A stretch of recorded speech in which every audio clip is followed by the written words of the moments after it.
जय जवान जय किसान।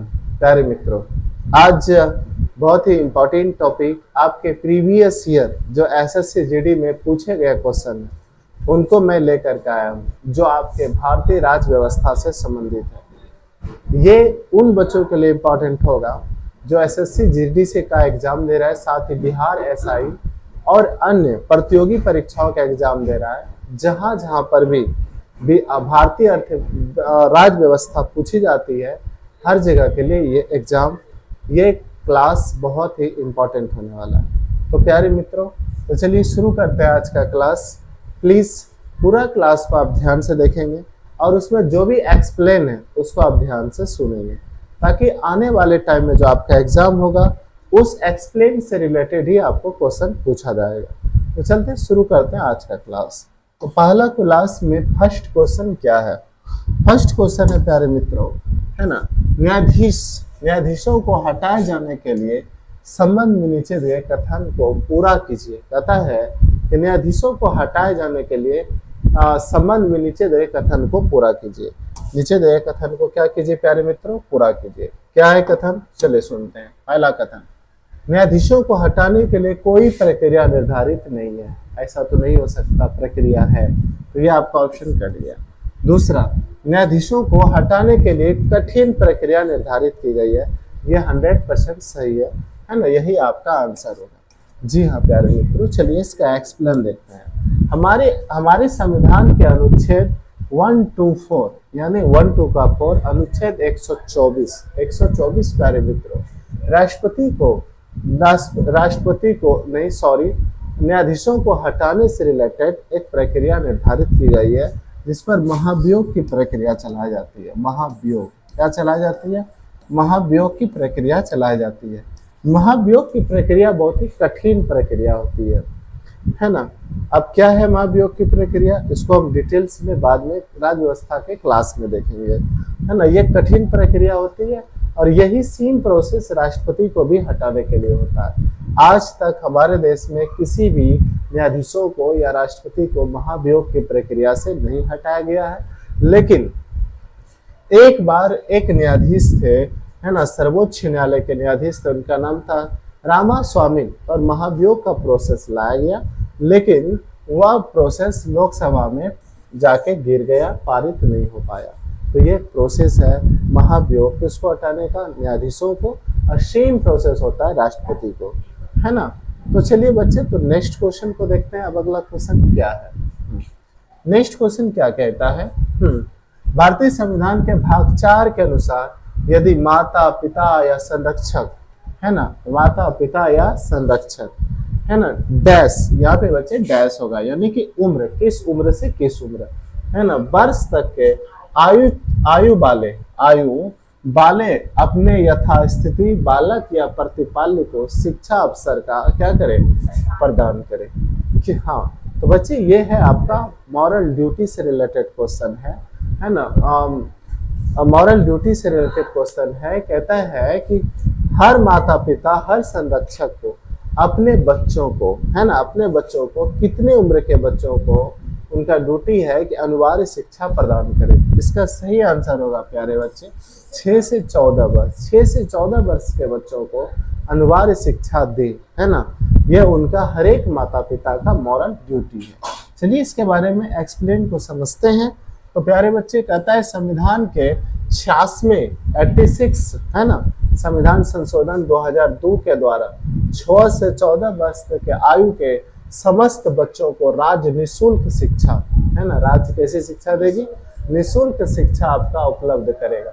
इस प्रावधान से भाग 4 में अनुच्छेद 51, है ना, 51 क में 11वें और अंतिम मौलिक कर्तव्य, यस, हमारा भाग संविधान के भाग 4 जो मौलिक कर्तव्य की बात करते हैं, 51 क के और अंतिम में 11वां मौलिक कर्तव्य के अंतर्गत रखते हैं। साथ ही साथ अनुच्छेद 21 को, जो आपका भाग 3 में मौलिक अधिकार से रिलेटेड है, के तहत इसे मौलिक अधिकार में भी जोड़ा गया है।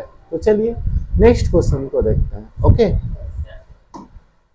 है ना। नेक्स्ट क्वेश्चन है, संविधान सभा ने डैश को अपनाया, यानी कि संविधान सभा ने भारतीय संविधान को कब अपनाया? तो बताइए।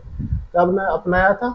26, है ना, हाँ 26 नवंबर 1949 को भारतीय संविधान को कब अपनाया गया था? 26 नवंबर 1949 को। और भारत में लागू कब हुआ? 26 जनवरी 1950 को, है ना। तो चलते हैं इसका एक्सप्लेन को समझते हैं प्यारे बच्चे, है ना। कहता है संविधान सभा, अब जो भी क्वेश्चन संविधान सभा से रिलेटेड होगा सब आपका इसमें क्लियर होने वाला है, तो प्लीज वेट करिए। तो कहता है संविधान सभा का गठन कैबिनेट मिशन की संस्तुतियों के आधार पर किया गया, है ना। देखिए संविधान सभा की पहली बैठक 9 दिसंबर 1946 को हुआ। कहाँ हुआ था? 9 दिसंबर 1946 को संविधान सभा की पहली बैठक दिल्ली में हुआ, है ना। दूसरी बात, संविधान सभा की पहली बैठक सबसे बुजुर्ग सदस्य डॉक्टर सच्चिदानंद सिन्हा की अस्थायी अध्यक्ष चुना गया, है ना। डॉक्टर सच्चिदानंद सिन्हा को संविधान सभा की पहली बैठक में क्या क्या चुना गया, है ना, पहला अस्थायी अध्यक्ष चुना गया। दूसरी बात, 11 दिसंबर 1946 को संविधान सभा की दूसरी बैठक डॉक्टर राजेंद्र प्रसाद, है ना, संविधान सभा के अस्थायी अध्यक्ष चुना गया। बस 2 दिन बाद 9 दिसंबर के बाद 11 दिसंबर को डॉक्टर राजेंद्र प्रसाद को संविधान सभा का अस्थायी अध्यक्ष के रूप में चुना गया था। संविधान सभा का 26 नवंबर 1949 ईस्वी को अंगीकृत किया गया और इस समय इसमें 22 भाग 395 अनुच्छेद और 8 अनुसूचियां थी, है ना। देखिए प्यारे स्टूडेंट्स, हमारे संविधान की मूल सूची में, है ना, मूल संविधान में कितना भाग था? 22 भाग था, 395 अनुच्छेद और कितना अनुसूचियां थी? 8 अनुसूचियां मूल संविधान में। लेकिन आज इसमें चेंजिंग हो गया है। आज इसमें कुल मिलाकर संविधान सभा की आज इसमें चेंजिंग हो गया है। आज भी अनुच्छेद 395 ही है, लेकिन भाग चेंज हो गया, 22 भाग की जगह 25 भाग हो गई है ना। तो चलते हैं, देखिए संविधान सभा की अंतिम बैठक 24 जनवरी 1950 को हुआ, है ना, जिसमें डॉक्टर राजेंद्र प्रसाद को भारत का क्या चुना गया? राष्ट्रपति नियुक्त किया गया, है ना। इस तरह से आपका पूरा का पूरा कॉन्सेप्ट क्लियर हो जाता है भारतीय संविधान के प्रमुख बैठकों में से, है ना। तो आप लोग पढ़े होंगे कि आज तारीख 26 नवंबर 1949 ईस्वी को इस संविधान को अंगीकृत अधिनियमित करते हैं जो प्रस्तावना में। तो कब अपनाया गया? तो 26 नवंबर 1949 ईस्वी को हमारा संविधान को अंगीकृत किया गया। ये जो आपका प्रीवियस ईयर्स में पूछा गया क्वेश्चन था, इसका सही आंसर क्या होगा प्यारे स्टूडेंट? बी होगा, ठीक है। तो चलिए नेक्स्ट क्वेश्चन को देखते हैं। नेक्स्ट क्वेश्चन, ठीक है। नेक्स्ट क्वेश्चन क्या है देखिए, है ना। भारत में अनुच्छेद 333 के उपबंधों के अधीन रहते हुए प्रत्येक राज्य की विधानसभा अनधिक सदस्यों की मिलाकर बनेगी, है ना। कहने का मतलब यह है कि देखिए 333 के अंतर्गत किसी भी राज्य की विधानसभा, है ना, कितने सदस्यों से किसी भी राज्य के विधानसभा में अधिकतम कितना सदस्य हो सकते हैं, यही है प्यारे बच्चे। तो कितना हो सकते हैं? 400, है ना, 400, 500, 600, है ना, 300, कितना हो सकते हैं, है ना। तो 333 में उपबंध क्या गया है प्यारे बच्चे? चलिए देखिए, उपबंध क्या गया है कि प्रत्येक राज्य विधानसभा में अधिक से अधिक 500 सीट, कितना? 500 तथा कम से कम 60, कम से कम कितना? 60 सदस्य हो सकते हैं, है ना। किसी भी राज्यों के विधानसभा में अधिक से अधिक कितना सीट हो सकते हैं? 500 और कम से कम कितना हो सकते हैं? 60। लेकिन दो राज्य को अपवाद माना गया है। एक है गोवा, जिसमें मात्र विधानसभा में 40 सीट है, और मिजोरम और सिक्किम 3 राज्य है, इसको अपवाद माना गया है। लेकिन आप देखते हैं तो आंसर इसका सही क्या हो जाएगा? 500। क्या हो जाएगा सही आंसर? 500 हो जाएगा। तो देखिए एसएससी जीडी का क्वेश्चन है, लेकिन उतना भी ऊपर नहीं है, थोड़ा डीप है ना, इसलिए पढ़ाई को थोड़ा ध्यान से लेना चाहिए, ठीक है। चलिए तो अगला क्वेश्चन को देखते हैं, यदि, है ना। नेक्स्ट क्वेश्चन क्या कहता है देखिए, है ना। संविधान के कई तरह से सरकार के शक्तियों को सीमित करता है। यस, पहले क्वेश्चन को पढ़ते हैं। संविधान कई तरह सरकार की शक्तियों को सीमित करता है। सरकार के शासन को सीमित करने का सबसे सामान्य तरीका कुछ को निर्देशित करता है जो हम सभी के पास नागरिक के रूप में है। जिसका उल्लंघन करने की अनुमति किसी भी सरकार को नहीं की जा सकती, है ना। चलिए देखिए, ये बहुत ही इम्पोर्टेंट टॉपिक है ना। हमें संविधान के द्वारा कुछ ऐसे पावर्स दिए गए हैं जो राज्य के खिलाफ है ना। कहने का मतलब है जो सरकार की पावर को सीमित करती है, सरकार आपसे कभी नहीं छीन सकती। बताइए कौन सा है ना। बताइए आप। आर्थिक कर्तव्य हो गया, मौलिक अधिकार हो गया, मौलिक कर्तव्य हो गया, इनमें से कौन सा होगा? मौलिक अधिकार, यस, है ना, सही आंसर है आपका मौलिक अधिकार, है ना। मौलिक अधिकार शासन के खिलाफ है, यानी कि आपके जो राज्य सरकार है उसके खिलाफ होता है, जो हमारी उस शक्ति को कभी नियंत्रण नहीं कर सकता। तो आंसर आपका क्या हो जाएगा? सी हो जाएगा, मौलिक अधिकार।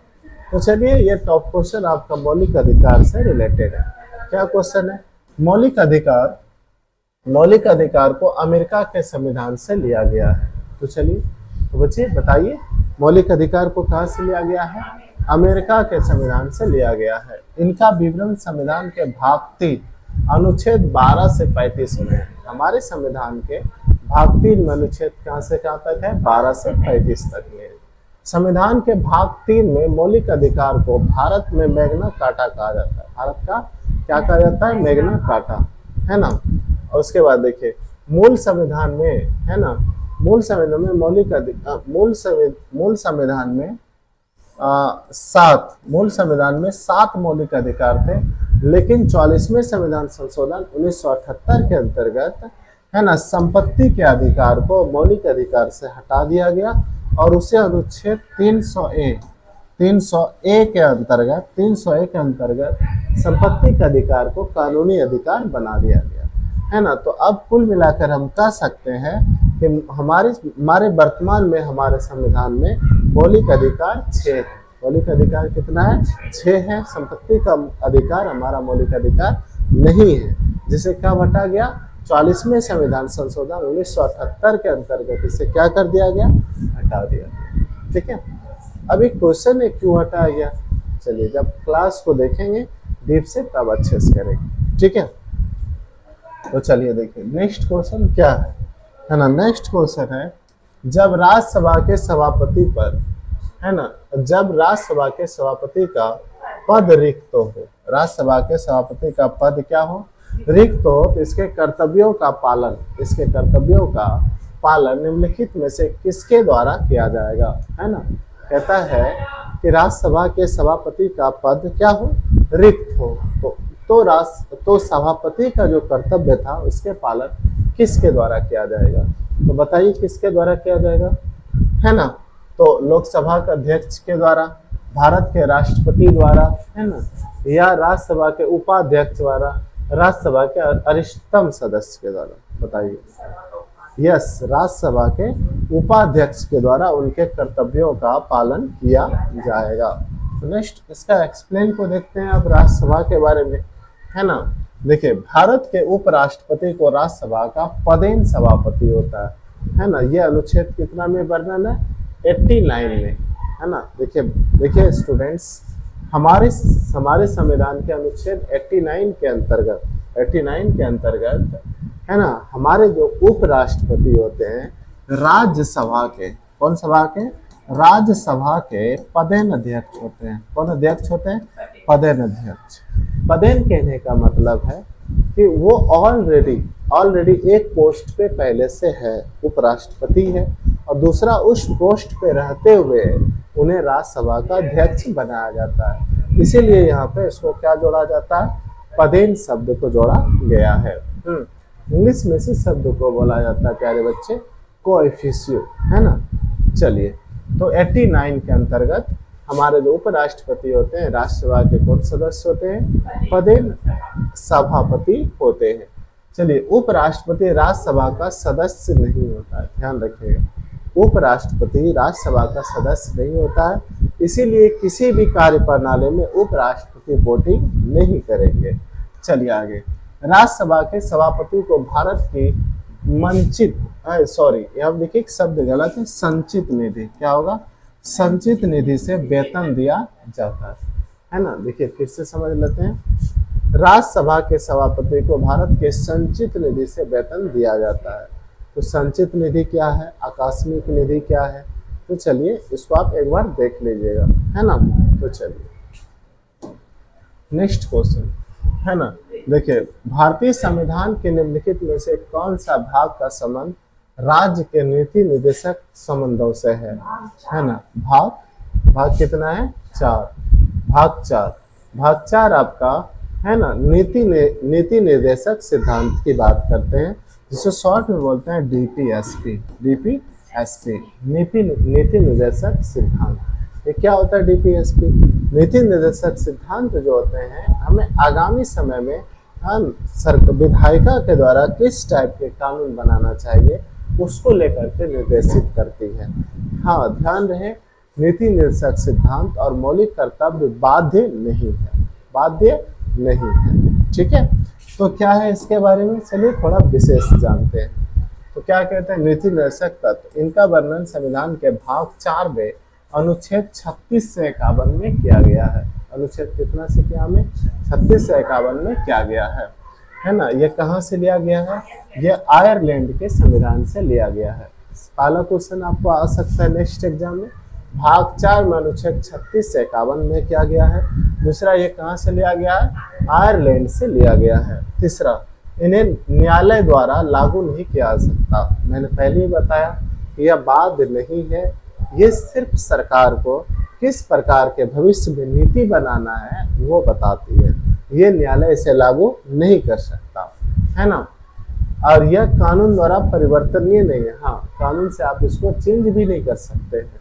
और आगे, है ना, लोक कल्याणकारी राज्य की कल्पना समावेश भारतीय संविधान में नीति निर्देशक तत्वों को मिलता है ना। देखिए, नीति निर्देशक तत्व ये बताती है सरकार को किस तरह से लोक कल्याणकारी नियम बनाना चाहिए ताकि लोगों के प्रॉब्लम को समझा जा सके और हल किया जा सके। साथ ही समावेशी विकास की बात करती है कौन, नीति निर्देशक तत्व। क्या होता है समावेशी विकास, सबका विकास, ST ST OBC महिला सबका विकास क्या कहलाता है, समावेशी विकास कहलाता है। तो चलिए आगे बढ़ते हैं, है ना। तो चलिए आगे बढ़ते हैं, क्या कहता है, भारतीय संविधान के निम्नलिखित में से कौन सा अनुच्छेद भारत के वित्त आयोग से संबंधित है। बहुत ही इंपॉर्टेंट क्वेश्चन है ना, भारत के वित्त आयोग से रिलेटेड है। कौन सा है, अनुच्छेद 290, अनुच्छेद 280, अनुच्छेद 260, अनुच्छेद 270। तो बताइए प्यारे स्टूडेंट, कौन सा हमारे वित्त आयोग से रिलेटेड है ना। तो हमारे वित्त आयोग से कौन सा रिलेटेड है, तो चलिए वित्त आयोग के बारे में कुछ बातें करते हैं। तो वित्त आयोग का गठन राष्ट्रपति करता है। कौन करता है, राष्ट्रपति के द्वारा किया जाता है। वित्त आयोग का गठन किसके द्वारा किया जाता है, राष्ट्रपति के द्वारा। यह एक संवैधानिक निकाय है। यह क्या है, एक संवैधानिक निकाय है, ध्यान रहेगा। तो वित्त आयोग क्या है, एक संवैधानिक निकाय है ना, जिसके अध्यक्ष, है ना, जिसके अध्यक्ष व अन्य सदस्य होते हैं। एक अध्यक्ष होते हैं और अन्य सदस्य होते हैं, है ना। राज्य वित्त आयोग का गठन अनुच्छेद 243(6) के तहत किया गया था है। 15वें वित्त आयोग का अध्यक्ष AN सिंह 2021 से 26 तक रहे थे, है ना। 16वें वित्त आयोग का कौन अध्यक्ष है ना, अरविंद पनगड़िया है। अरविंद कौन है, पनगड़िया। तो वित्त आयोग किस अनुच्छेद से रिलेटेड है ना, वित्त आयोग आपका, है ना, वित्त आयोग आपका अनुच्छेद 280 से रिलेटेड है। अनुच्छेद किससे रिलेटेड है, 280 से रिलेटेड है।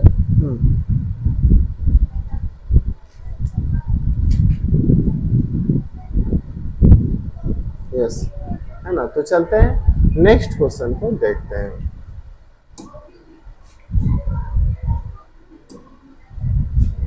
तो चलिए प्यारे बच्चे, क्वेश्चन नंबर 9 को समझते हैं। भारतीय संविधान क्या है, भारतीय संविधान के निम्नलिखित में से किस अनुच्छेद में उल्लेख किया गया है कि किसी अपराध के लिए अभियुक्त किसी भी व्यक्ति को स्वयं अपने विरुद्ध साक्षी होने के लिए बाध्य नहीं किया जाएगा। देखिए, आप कोई भी अपराध किए हैं, कोई भी नागरिक किया है, उसको जबरदस्ती पुलिस नहीं बोला जा सकता है तुम गवाही बनो, तुम गवाही बनो, ऐसा नहीं किया जा सकता। ये आपको मौलिक अधिकार के अंतर्गत दिया गया है। बताइए कौन सा अनुच्छेद है? अनुच्छेद 16, अनुच्छेद 14, अनुच्छेद 20, अनुच्छेद 18, है ना। आपको जबरदस्ती नहीं बोल सकता है, आप इसका क्या बनिए, गवाही बनिए। जल्दी से बताइए प्यारे बच्चे कौन सा आंसर होगा, है ना। बहुत ही बेहतरीन क्वेश्चन है, जल्दी से आंसर बता दीजिए।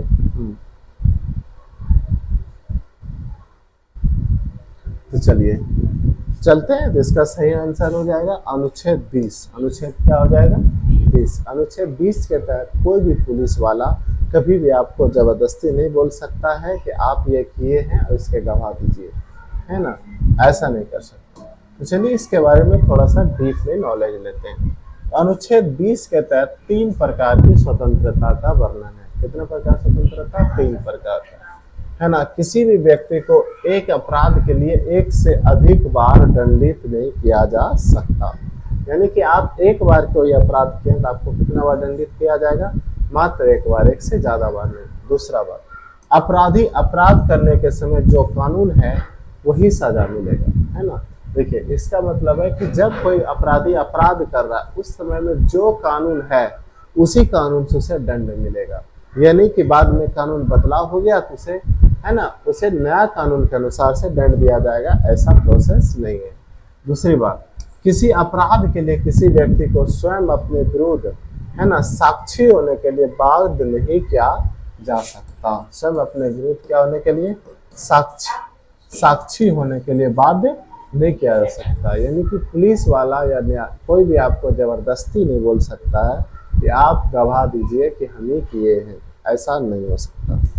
ठीक है, यह आपका हो गया अनुच्छेद 20, जो कि आपको गिरफ्तार से संरक्षण संबंधी बात करती है।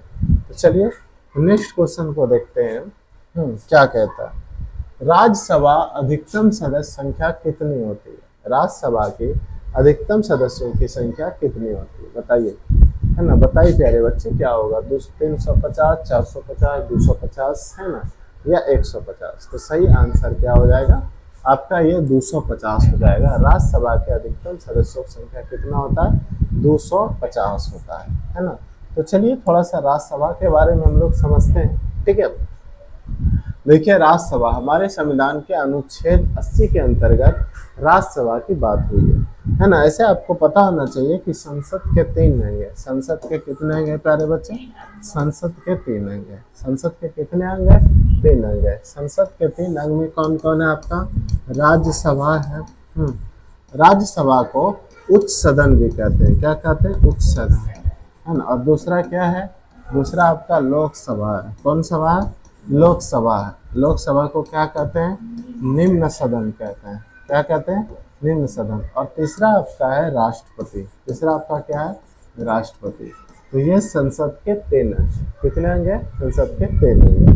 तो हम लोग अभी बात करने वाले हैं राज्यसभा। किसकी बात करने वाले? राज्यसभा से रिलेटेड है। तो क्या क्वेश्चन है राज्यसभा से रिलेटेड, है ना? क्या क्वेश्चन था?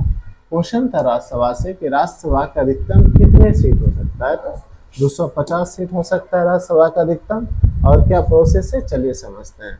राज्यसभा में उच्च सदन और के उच्च सदन तथा राज्यों के परिषद भी कहते हैं। ठीक है ना, राज्यों की परिषद भी कहते हैं। तो राज्यसभा राज्य से रिलेटेड होता है, इसलिए इसे राज्य परिषद भी कहते हैं। ठीक है, क्योंकि इसे कभी भंग नहीं किया जा सकता। यस, राज्यसभा अस्थायी सदन है और इसे कभी भंग नहीं किया जा सकता। तो चलिए दूसरा बात, राज्यसभा के सदस्यों के लिए न्यूनतम आयु कितना वर्ष होना चाहिए? 30 वर्ष होना चाहिए। और इसका कार्यकाल कितना होता है? 6 वर्ष होता है। कार्यकाल कितना वर्ष का होता है? 6 वर्ष का होता है। दूसरा बात, राज्यसभा के सदस्यों की अधिकतम संख्या कितना होता है?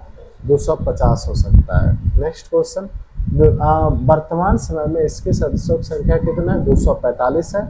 इसमें 233 सदस्य विधानसभा, है ना, विधानसभा के निर्वाचित सदस्यों द्वारा चुने जाते हैं और 12 सदस्य मनोनीत होते हैं। देखिए प्यारे बच्चे, है ना, है टोटल 250, लेकिन चुना मात्र कितना जा रहा है? 233, है ना। 233 सदस्य निर्वाचित होगा। तो क्या होगा? 233 सदस्य निर्वाचित होंगे। अब निर्वाचन राज्यसभा के सदस्यों के निर्वाचन में भाग कौन लेगा? तो विधानसभा के सदस्य, विधानसभा के निर्वाचित सदस्य किसके चुनाव में भाग लेगा? राज्यसभा के सदस्यों के चुनाव में भाग लेगा। साथ ही साथ 12 ऐसे सदस्य होगा जिसे राष्ट्रपति मनोनीत करेगा। राज्यसभा में क्या करेगा? मनोनीत करेगा। कितने सदस्य को? 12 सदस्य को। किन किन क्षेत्रों से? कला से, है ना, दूसरा साहित्य से, कला साहित्य और विज्ञान, कला साहित्य विज्ञान, और किससे करेगा? समाज सेवा से। कौन सेवा से? समाज सेवा से। या 4 क्षेत्रों से 12 सदस्य को डायरेक्ट राष्ट्रपति राज्यसभा में क्या करेगा? मनोनीत करेगा। ये आपका हो गया टोटल राज्यसभा से रिलेटेड कॉन्सेप्ट। तो चलते हैं नेक्स्ट क्वेश्चन को समझते हैं। नेक्स्ट क्वेश्चन को देखते हैं। चलिए, तो नेक्स्ट क्वेश्चन क्या कहता है? देखिए, भारतीय संविधान के अनुसार निम्नलिखित में से किस परिस्थितियों में कुछ मौलिक अधिकारों का निलंबित किया जा सकता है? मैंने तभी आपको बताया कि मौलिक अधिकार राज्य के खिलाफ है, उसे सरकार आपसे नहीं छीन सकती, है ना, वो जनता को संविधान द्वारा प्राप्त है, ठीक है। लेकिन कुछ ऐसे कंडीशन है प्यारे स्टूडेंट्स, जिसमें कि आपके मौलिक अधिकार को कंट्रोल किया जा सकता है, यानी कि कह सकते हैं को निलंबित किया जा सकता है। किस कंडीशन में? तो चलिए ऑप्शन आपका बताते हैं, आपको सही आंसर टाइप करना है। क्या है? किसी भी आपातकाल के दौरान, चाहे वह राष्ट्रपति हो या चाहे वह राष्ट्रीय हो या स्थानीय। यस, कहता है यदि आपातकाल हो जाता है तो चाहे वो तो आपका क्या मौलिक अधिकार है ना, मौलिक अधिकार हनन हो जाएगा यानी निलंबित हो जाएगा। ऑप्शन नंबर फर्स्ट है। ऑप्शन नंबर 2, बाहरी आपात स्थितियों के दौरान, जैसे युद्ध और बाहरी आक्रमण, युद्ध और क्या बाहरी आक्रमण से, इस कंडीशन में ऑप्शन नंबर 3 है ना, मौलिक अधिकारों को किसी भी परिस्थिति में निलंबित नहीं किया जा सकता, है ना। ऑप्शन नंबर 4 है ना, शांति काल के दौरान। देखिए 2 ऑप्शन तो आप ऐसे ही छांट सकते हैं, क्या शांति काल के दौरान तो कभी भी मौलिक अधिकार का उल्लंघन आपका निलंबित करेगा ही नहीं करेगा। दूसरा, मौलिक अधिकार है ना किसी परिस्थिति में निलंबित किया नहीं जा सकता, ऐसा नहीं है, निलंबित किया जा सकता है ना। तीसरा है ना, तो बाहरी आपात स्थितियों के दौरान, है ना, बाहरी आपात ऐसा कुछ होता नहीं है कंडीशन।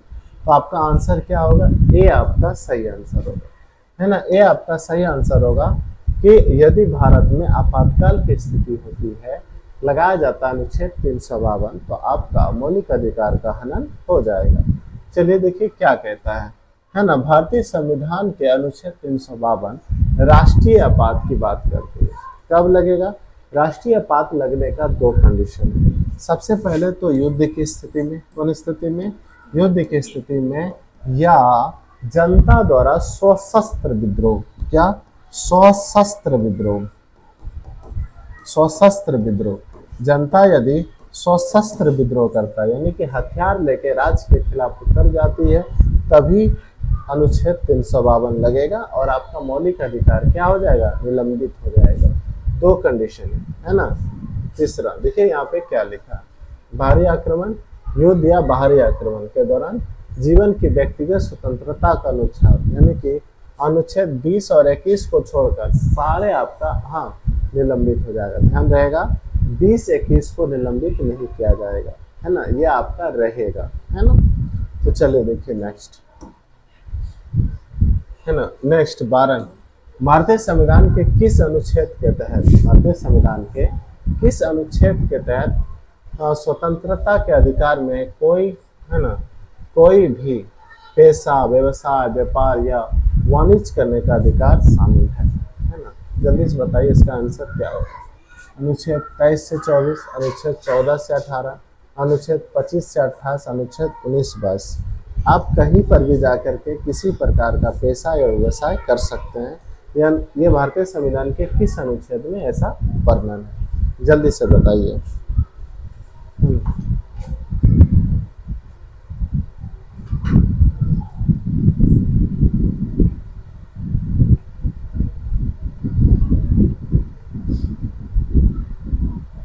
तो सही आंसर आपका आ गया होगा।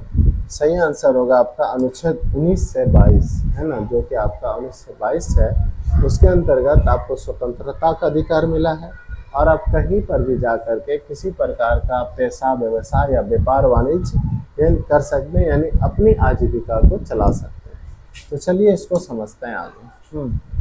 देखिए, स्वतंत्रता का अधिकार 19 से 22 के अंतर्गत मिलता है। इसके अनुच्छेद 19 कहता है अभिव्यक्ति की आजादी। अभिव्यक्ति मतलब आप अपने मन के विचार को लिखकर, बोलकर किसी भी टाइप से प्रकट कर सकते हैं, ठीक है।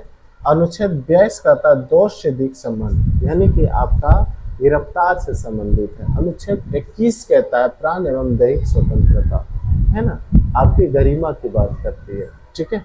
अनुच्छेद 22 कुछ दशाओं में गिरफ्तार और निरोध से संरक्षण, ठीक है। तो ये किस में हो जाएगा आपका अनुच्छेद 19 से 22 के अंतर्गत ही आएगा। आप स्वतंत्रता का अधिकार, आप कहीं पर भी जा करके किसी प्रकार का पेशा या अन्य काम कर सकते हैं जिससे आपका आजीविका चल सके, ठीक है। तो नेक्स्ट क्वेश्चन क्या कहता है? नेक्स्ट क्वेश्चन, भारतीय संविधान में निम्नलिखित में से कौन से अनुच्छेद का प्रबंध, अनुच्छेद का संबंध भारतीय संसद से, जल्दी बताइए, कौन सा अनुच्छेद का संबंध भारतीय संसद से है ना?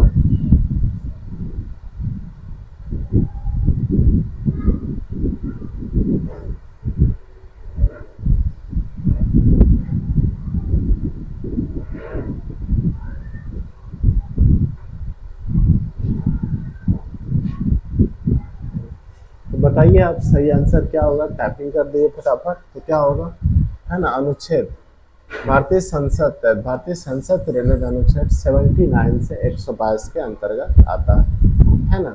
सही आंसर इसका यही है। तो इसका चलिए और एक्सप्लेन को समझते हैं, क्या कहता है। संसद के 3 अंग होते हैं, मैंने अभी आपको कुछ देर पहले बताया, है ना, राष्ट्रपति, राज्यसभा और लोकसभा, है ना। कहता है अनुच्छेद 79 कहता है संसद की बात हमारे संविधान के अनुच्छेद 79 में वर्णन है, 80 में राज्यसभा के बारे में वर्णन है और 81 में किसके बारे में? लोकसभा के बारे में। तो आंसर क्या होगा, है ना, आपका क्या हो गया? 79, 80, 81। तो चलिए आंसर, सही आंसर आपका क्या हो जाएगा? आंसर, भारतीय संविधान के निम्नलिखित में से कौन सा अनुच्छेद का संबंध भारतीय संसद से है? तो 79, है ना, 79, है ना, 79, 80, 81, यानी कि सब मिला करके और यदि बात करें तो 122 तक के प्रावधान ऐसे हैं जहाँ भारतीय संसद से रिलेटेड है। तो चलिए नेक्स्ट क्वेश्चन आप बताएंगे क्या होगा। नेक्स्ट क्वेश्चन, भारतीय संविधान का निम्नलिखित में से कौन सा अनुच्छेद मौलिक कर्तव्यों से संबंधित है ना? आपको बताना है कौन सा अनुच्छेद मौलिक कर्तव्य यानी कि मॉरल ड्यूटी से रिलेटेड है। अनुच्छेद 51A, अनुच्छेद 300A, है ना। दूसरा अनुच्छेद कितना है आपका? 50, अनुच्छेद 49। कौन सा आंसर होगा मौलिक कर्तव्य से रिलेटेड, है ना? सही आंसर दीजिए फटाफट। कौन सा होगा? अनुच्छेद 51A।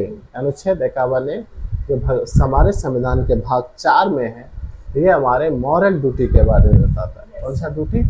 मॉरल ड्यूटी, है ना। तो चलिए थोड़ा सा मॉरल ड्यूटी को समझते हैं, ठीक है। तो देखिए, सरदार स्वर्ण सिंह समिति के सिफारिश पर 42वें संविधान संशोधन 1976, कौन समिति? ध्यान रखिएगा, सरदार स्वर्ण सिंह, कौन सा?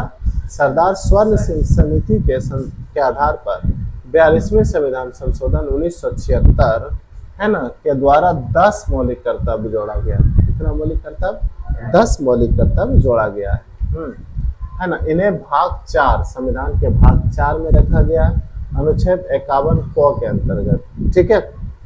आगे इन्हें कहाँ से लिया गया है? रूस के संविधान से लिया गया है और मूल संविधान में मौलिक कर्तव्य नहीं था और वर्तमान में इनकी संख्या 11 है। अभी मैंने कुछ देर पहले बात किया था, है ना। 11वां जो मौलिक कर्तव्य है अनिवार्य शिक्षा, यानी कि 6 से 14 वर्ष के बच्चों को बच्चों के माता पिता के ये कर्तव्य है कि अपने बच्चों को अनिवार्य शिक्षा प्रदान करें, है ना।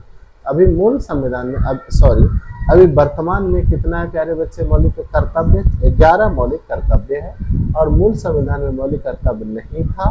और इसे कहाँ से लिया गया है मौलिक कर्तव्य को? रूस से लिया गया है और अभी वर्तमान में कितना है, 11 है।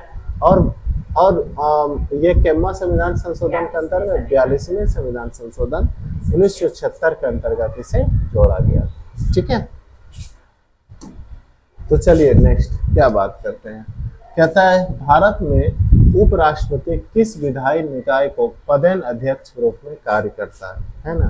तो बताइए उपराष्ट्रपति कहाँ के पदेन अध्यक्ष होते हैं। मैंने पहले क्वेश्चन बात किया था, क्या आंसर होगा, यस राज्यसभा। इसका मैंने डिस्कशन पहले लिया था कि राज्यसभा के पदेन अध्यक्ष कौन होते हैं, उपराष्ट्रपति होते हैं। तो चलिए मैंने इसका एक्सप्लेन आपका कर लिया था, फिर भी एक बार देख लेते हैं। हमारे अनुच्छेद में 64 से 89 उपराष्ट्रपति के से रिलेटेड है। राज्यसभा के कौन होते हैं, पदेन सभापति होते हैं। ठीक है, उपराष्ट्रपति राज्यसभा के सदस्य नहीं होते, इसलिए वे मतदान में भाग नहीं लेता है। ध्यान दीजिएगा, उपराष्ट्रपति राज्यसभा के सदस्य नहीं होते, इसलिए वह मतदान में भाग नहीं लेता है, परंतु सभापति के रूप में निर्णायक मत देने का अधिकार होता है।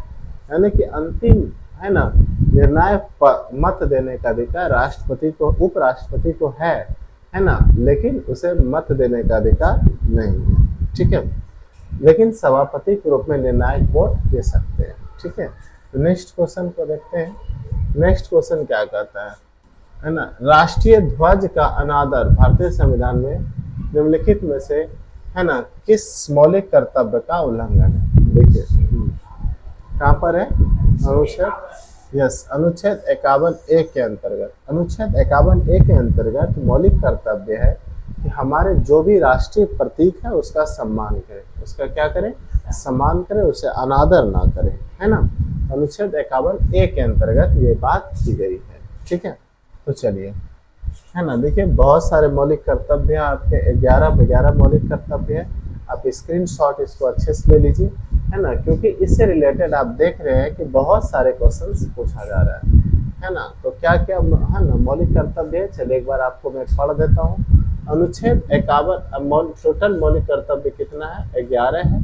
अनुच्छेद 51(a) के अनुसार इसे भरना। अनुच्छेद 51(a) में है ना, अब प्रत्येक नागरिक को मौलिक कर्तव्य प्राप्त है। क्या क्या कर्तव्य, ध्यान से दीजिएगा। पहला, संविधान का पालन करें। पहला कर्तव्य क्या है, संविधान का पालन करें। उनके आदर्शों, संस्थाओं, राष्ट्र ध्वज, राष्ट्रगान का क्या करें, आदर करें। कोई भी भारतीय नागरिक है तो उसे राष्ट्रगान, राष्ट्र ध्वज का आदर करना ही चाहिए, क्योंकि हमारे झंडा ही हमारा शान है, हमारा प्रेम है, हमारा प्यार है ना।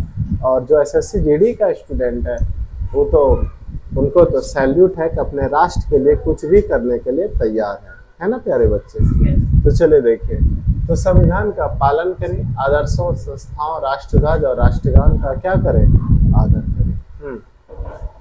नेक्स्ट क्वेश्चन, हमारे राष्ट्रीय आंदोलन के प्रेरित करने वाले उच्च आदर्शों में जैसे आपका हो गया है ना, जैसे आपका महात्मा गांधी हो गया, सुभाष चंद्र बोस हो गया है ना, डॉक्टर राजेंद्र प्रसाद हो गया है ना। राष्ट्रीय आंदोलन को प्रेरित करने वाले उच्च आदर्शों को हृदय में संजोए रखें। हृदय में क्या रखें, संजोए रखें। हृदय में क्या किए रखें, संजोए रखें और उनका पालन करें। यस, आजकल एक व्हाट्सएप पे ट्रेंड चल चुका है, बोलता है गांधी क्या है, ये है, बे है।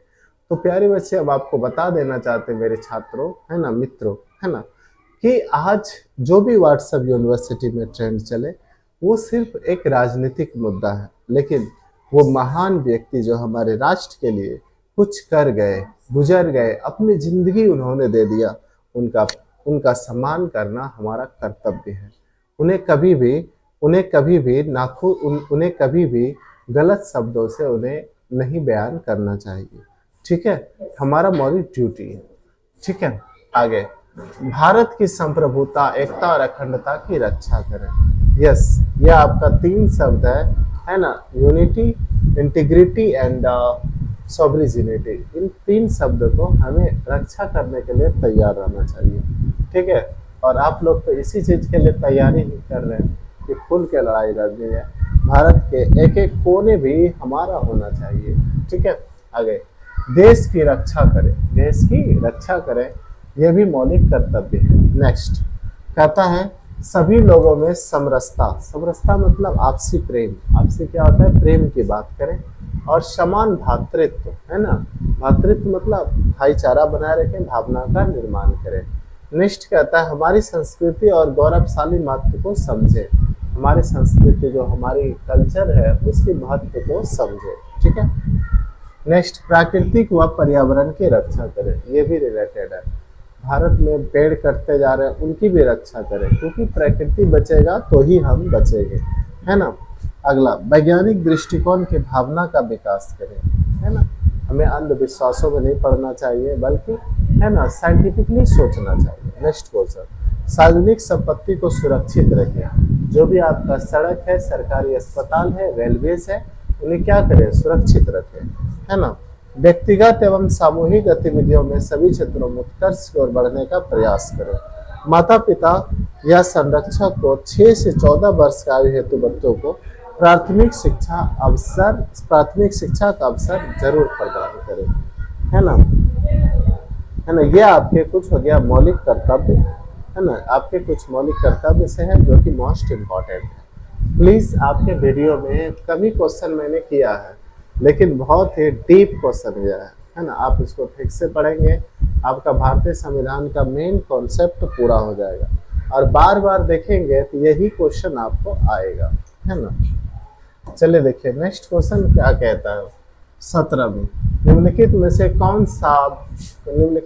कौन सा भारत के सर्वोच्च न्यायालय द्वारा जारी किया गया रिट नहीं है ना। देखिए बच्चे, हमारे मौलिक अधिकारों की रक्षा करने के लिए सर्वोच्च न्यायालय रिट जारी करता है। रिट का मतलब होता है आदेश। कितना रिट होता है, 5 रिट जारी करता है। कितना जारी करता है, 5 रिट। कौन सा रिट नहीं है, जल्दी बताइए। बंदी प्रत्यक्षीकरण नहीं है, प्रतिषेध नहीं है, अधिकार पेक्षा नहीं है, जस, है ना, जस सोली नहीं है। यस, ये आंसर आपका होगा, जस सोली किसी प्रकार का रिट नहीं है। तो कौन कौन से रिट होते हैं, चलिए 5 को देखते हैं, है ना, कौन कौन से रिट है। देखिए अनुच्छेद 32 के तहत मौलिक अधिकारों की रक्षा के लिए, कौन सा अधिकार, मौलिक अधिकारों की रक्षा के लिए सर्वोच्च न्यायालय ने 5 प्रकार का रिट जारी किया। कितने प्रकार के रिट्स क्या जारी किया है प्यारे स्टूडेंट, 5 प्रकार का। पहला रिट बंदी प्रत्यक्षीकरण, है ना, दूसरा क्या है, परमादेश है, तीसरा है ना प्रतिषेध लेख है, चौथा क्या है, उत्प्रेषण है, पांचवा क्या, अधिकार पेक्षा लेख है। ये 5 रिट होता है जो सर्वोच्च न्यायालय हमारे फंडामेंटल राइट्स की रक्षा करने के लिए जारी करती है। तो ये पांचों को हम लोग पढ़ेंगे जब डीप से हम लोग जाएंगे, अर्थ भारतीय राज व्यवस्था को समझेंगे, ठीक है। तो नेक्स्ट क्वेश्चन क्या है, क्वेश्चन नंबर 38, है ना। भारतीय संविधान के किस अनुच्छेद में मौलिक कर्तव्य शामिल है। बहुत इजी है, मैंने आपका बहुत बार इसका मैंने पहले डिस्कशन कर चुका हूँ। 51A के अंतर्गत मौलिक कर्तव्य शामिल है। तो आप देख सकते हैं कि आपका मौलिक कर्तव्य, मौलिक अधिकार, ये सबसे से रिलेटेड क्वेश्चन पूछा जाता है, यानी कि जनरल एग्जाम है। आप आसानी से इन सब चीज़ों को पढ़ें और क्वेश्चन को डील कर लें, है ना। तो चलिए, इसका मैंने बात कर ही लिया है। नेक्स्ट क्वेश्चन क्या कहता है 19, है ना, कि अवधारणा तत्कालीन, सॉरी यहाँ पे होगा और इसका एक्सप्लेन है, ओके, डैश, ओ यहाँ पे छूटा हुआ है, सॉरी, है ना, डैश मतलब खाली स्थान है यहाँ पे। कि अवधारणा तत्कालीन तत्कालीन क्या, है ना, सोवियत समाजवादी गणराज्य संघ यानी USSR, है ना, के संविधान से लिया गया है। तो बताइए, है ना, हमारे संविधान में रूस के संविधान से यानी USSR के उस समय जो तत्काल में कहे जाते थे, उस संविधान से क्या लिया गया। पहला मौलिक कर्तव्य लिया गया है, मौलिक अधिकार लिया गया है, मौलिक कर्तव्य लिया गया है, प्रस्तावना या मौलिक अधिकार मौलिक कर्तव्य दोनों। इसका सही आंसर अधिकार क्या हो गया, मौलिक कर्तव्य। मैंने अभी पहले बात किया था 44वां संविधान संशोधन, है ना, 42वां संविधान संशोधन 1976 में मौलिक कर्तव्य जोड़ा गया था, जो सोवियत संघ से लिया गया था, ठीक है। तो चलिए नेक्स्ट क्वेश्चन क्या कहता है ना, 20 नंबर क्वेश्चन क्या कहता है, चलिए। तो ये है ना, भारतीय संविधान के निम्नलिखित में से किस अनुच्छेद, भारतीय संविधान के किस अनुच्छेद में सर्वोच्च न्यायालय को अभिलेख न्यायालय के रूप में वर्णित किया गया? अभिलेख न्यायालय क्या होता है, इस बात को समझे। अभिलेख न्यायालय कहने का मतलब है अभिलेख न्यायालय, अभिलेख न्यायालय, अभिलेख न्यायालय, न्यायालय, अभिलेख न्यायालय कहने का मतलब है यदि सर्वोच्च न्यायालय का कोई भी बेंच यानी कि 5 से 6 है ना, 5 से 6 या 3 से ज़्यादा है ना, 3 से ज़्यादा मुख्य न्यायाधीश, 3 से ज़्यादा न्यायाधीश मिलकर किसी भी प्रकार का फैसला देते हैं, सर्वोच्च न्यायालय के न्यायाधीश सब मिलकर किसी भी प्रकार का फैसला देते हैं, तो उस फैसला को अन्य न्यायालय फैसला देने में कोर्ट कर सकता है, यानी कि उस फैसला को सुरक्षित रखा जाता है ताकि आने वाले भविष्य में उस फैसला को देख करके अन्य फैसला दिया जा सके, इसीलिए उसको कहा जाता है अभिलेख न्यायालय। क्या कहा जाता है? अभिलेख न्यायालय। तो ये हमारे संविधान के किस अनुच्छेद में वर्णन है, बताइए जल्दी। अनुच्छेद 129, यस, अनुच्छेद 129 में सर्वोच्च न्यायालय को अभिलेख न्यायालय के रूप में वर्णन करता है। मेरी आशा है कि आप अभिलेख न्यायालय भी समझ गए होंगे, तो थोड़ी सी एक्सप्लेन और अच्छे से ले लेता हूँ। क्या कहता है अनुच्छेद 123, अनुच्छेद 123 है ना, की शक्ति राष्ट्रपति द्वारा अध्यादेश जारी की बात करती है, याद रखिएगा। 123, 123 राष्ट्रपति अध्यादेश जारी करता है। अनुच्छेद 124 सर्वोच्च न्यायालय का गठन, सर्वोच्च न्यायालय का गठन का बात है। अनुच्छेद 143 सर्वोच्च है ना, सार्वजनिक महत्व के विषयों पर राष्ट्रपति है ना सर्वोच्च न्यायालय के राय मांग सकते है ना। ये तीनों इंपॉर्टेंट है, फिर से एक बार देख लीजिएगा। अनुच्छेद 123 किसकी है ना, राष्ट्रपति अध्यादेश क्या कर सकती है, जारी कर सकती है, शक्ति प्राप्त है राष्ट्रपति को है ना 123 के द्वारा कि राष्ट्रपति क्या कर सकती है, अध्यादेश जारी कर सकती है। कितना? 123 है ना। और 124 सर्वोच्च न्यायालय का गठन का बात करता है ना। और 143 क्या है, सार्वजनिक महत्व के विषयों पर राष्ट्रपति सर्वोच्च न्यायालय के है ना राय मांग सकता है। ये इम्पोर्टेंट क्लास था आपका, इम्पोर्टेंट 20 क्वेश्चन में लेकर के आया था। और निर्मल परीक्षा पत्र ये आपको हर तरीके से सहयोग करेगा आगामी एग्जाम आने वाले में, चाहे वो एसएससी जीडी का हो, बिहार एसआई, बिहार पुलिस या दरोगा या बीपीएससी से रिलेटेड हो। बेसिक एग्जाम की तैयारी कर ले, जीके जीएस और मैथ रीजनिंग है ना लेकर के हमारे पीयूष सर आएंगे और सारे एग्जाम के लिए आपको एक परीक्षा पथ यानी कि मार्ग निर्माण में जरूर मदद करेंगे। और ये पहली क्लास थी, कुछ टाइपिंग में मिस्टेक है, प्लीज़ मेरे मित्रों, मेरे साथियों, जो भी गलतियां हो उनके लिए क्षमा करेंगे, साथ ही नीचे कमेंट करेंगे ताकि आगे क्लास में मैं सुधार कर सकूं। धन्यवाद।